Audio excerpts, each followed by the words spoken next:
Hello guys, मैं CS Piyush Goyal और मेरे चैनल में आपका हार्दिक स्वागत है। गाइस, आज की वीडियो में हम डिस्कस करने वाले हैं उन NGOs के बारे में, चाहे वो सेक्शन 8 कंपनी के तौर पर रजिस्टर्ड हो, चाहे वो ट्रस्ट के तौर पर रजिस्टर्ड हो, चाहे वो सोसाइटी के तौर पर रजिस्टर्ड हो।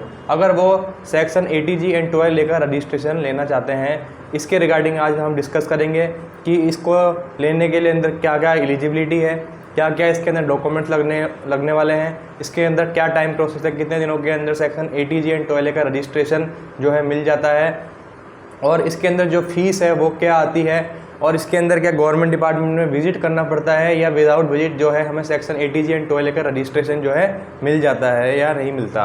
गाइस, सेक्शन 80G एंड 12 का जो रजिस्ट्रेशन होता है वो दो पार्ट में डिवाइड होता है। First part is provisional registration and second is final registration.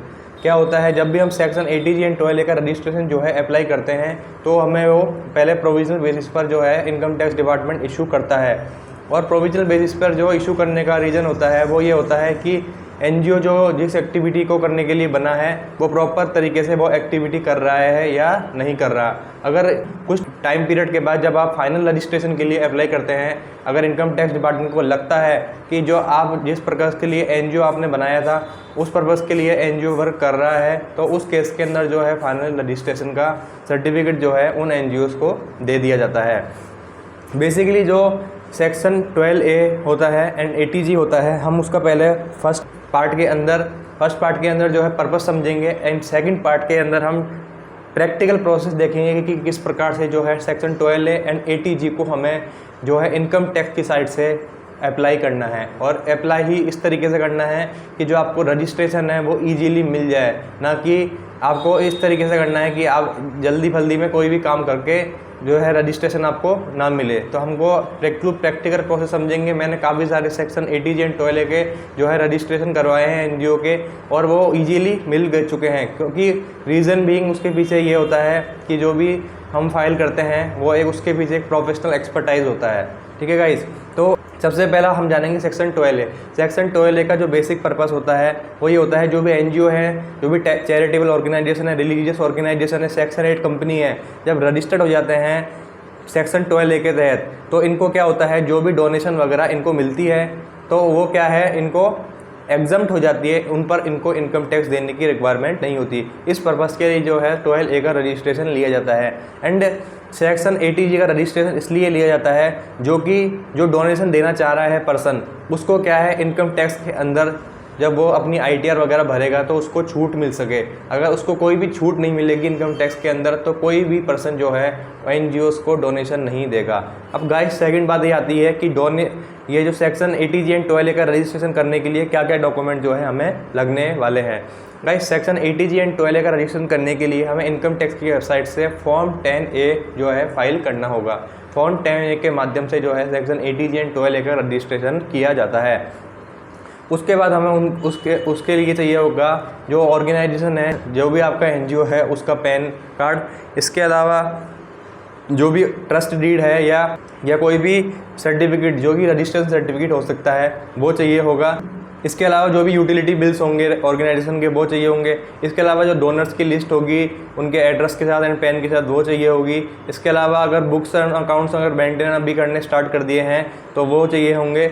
और इसके अलावा जो भी डॉक्यूमेंट चाहिए होंगे वो अभी हम प्रैक्टिकल प्रोसेस जब समझेंगे डिटेल के अंदर वहाँ डिस्कस करेंगे। जैसा कि मैंने बताया कि आपको जो है सेक्शन 12 80G का क्या बेनिफिट होता है, हम थोड़ा डिटेल में इसको डिस्कस करते हैं। फर्स्ट बेनिफिट ये होता है कि आपको सेक्शन 80G एंड 12 का जब रजिस्ट्रेशन ले लेते हो तो साथ के साथ जो डोनर होता है उसको भी क्या होती है, टैक्स एग्जम्पशन मिलती है। साथ के साथ जो NGO होता है उसको भी टैक्स एग्जम्पशन जो है मिलती है। इसके अलावा जो है अगर आपको गवर्नमेंट एंड इंटरनेशनल ऑर्गेनाइजेशन से कोई भी डोनेशन लेनी है तो अगर आपका सेक्शन 80G एंड 12 का रजिस्ट्रेशन हो चुका है तो आपको जो है डोनेशन लेने में क्या होती है, बहुत ही सहूलियत होती है, इजीली जो है आपको डोनेशन मिल जाती है। उन NGOs को डोनेशन नहीं मिल पाती जिनका सेक्शन 80G एंड 12 का जो रजिस्ट्रेशन है वो नहीं होता है। और इसके अलावा आपका ये प्रूफ ऑफ एग्जिस्टेंस के तौर पर भी काम करता है कि आपका जो है NGO है वह एक वैलिड NGO है एंड जेन्युइन NGO है। गाइस, सेकंड बात ये आती है कि जो आपको सेक्शन 80G एंड 12 का जो रजिस्ट्रेशन है वो कितने टाइम के अंदर मिल जाता है। बेसिकली जो प्रोविजनल रजिस्ट्रेशन होता है वो आपको 1 to 2 डेज़ के अंदर ही मिल जाता है। इनकम टैक्स डिपार्टमेंट जो है काफ़ी एक्टिव है और वो जल्दी से जल्दी जो प्रोविजनल रजिस्ट्रेशन है वो इशू कर देता है। बट जो फाइनल रजिस्ट्रेशन है वो इनकम टैक्स डिपार्टमेंट आपकी जो एनजीओ की पूरी एक्टिविटीज़ है उसको वेरीफाई करके ही इशू करता है। गाइज़ अब हम आ चुके हैं स्क्रीन पर और हम देखेंगे प्रैक्टिकल प्रोसेस। गाइज़ आपको फॉर्म 10A सेलेक्ट करना है और इसके अंदर जो है हमें सबसे पहले जो है असेसमेंट ईयर सेलेक्ट करना है कि हमें किस असेसमेंट ईयर के लिए जो ये है फॉर्म 10A है सेक्शन 80G एंड 12A के लिए वो फाइल करना है। जैसे कि मान लीजिए आप फाइनेंशियल ईयर 22-23 असेसमेंट ईयर 22-23 या 23-24 के लिए सेलेक्ट कर सकते हैं, 24-25 के लिए सेलेक्ट कर सकते हैं। इसके बाद आपको करना है कंटिन्यू पर क्लिक और इस पर क्लिक करना है लेट्स गेट स्टार्टेड पर। लेट्स गेट स्टार्टेड पर क्लिक करने के बाद आपको जो है ये विंडो आगे लेके जाएगी और यहाँ पर आपको जो है कंपनी की जैसे इनकॉर्पोरेशन डिटेल्स है कि आपका किस सेक्शन के तहत आप रजिस्ट्रेशन लेना चाहते हैं वो आपको सब बताना होगा। नेचर क्या है आपके जो एनजीओ है वो बताना होगा। इसके अलावा जो आपका ट्रस्ट है, सोसाइटी है, कंपनी है, अदर कोई मोड में आप जो है एनजीओ चला रहे हैं उसके रिगार्डिंग आपको यहाँ बताना होगा। इसके अलावा आपको ये बताना होगा कि जो इनकॉर्पोरेशन डेट है किस डेट को वो क्रिएट हुआ है वो बताना होगा और जो ऐप ऑब्जेक्ट है उसके बारे में आपको जो है बताना होगा। गाइस इसके बाद हम चलते हैं सेकंड विंडो पर जहाँ पर हम डिस्कस करेंगे अदर रजिस्ट्रेशन डिटेल्स के बारे में। इसके बारे में हमें यहाँ बताना है कि आपने इनकम टैक्स में FCRA रजिस्ट्रेशन लिया है या नहीं लिया और आपका जो रजिस्ट्रेशन है वो आपका रिजेक्ट हुआ है नहीं हुआ, पहले इसके रिगार्डिंग आपको बताना है। और या आपने कोई सेक्शन 10A के तहत कोई भी रजिस्ट्रेशन जो है एग्जम्पशन वगैरह जो है ले रखी है नहीं ले रखी उसके रिगार्डिंग आपको यहाँ बताना है। इसके बाद आपको अपनी जो की पर्सन्स है जैसे कि ट्रस्टी हो गया, प्रेसिडेंट हो गया, सेक्रेटरी हो गया, इन सब की यहाँ पर डिटेल डालनी है।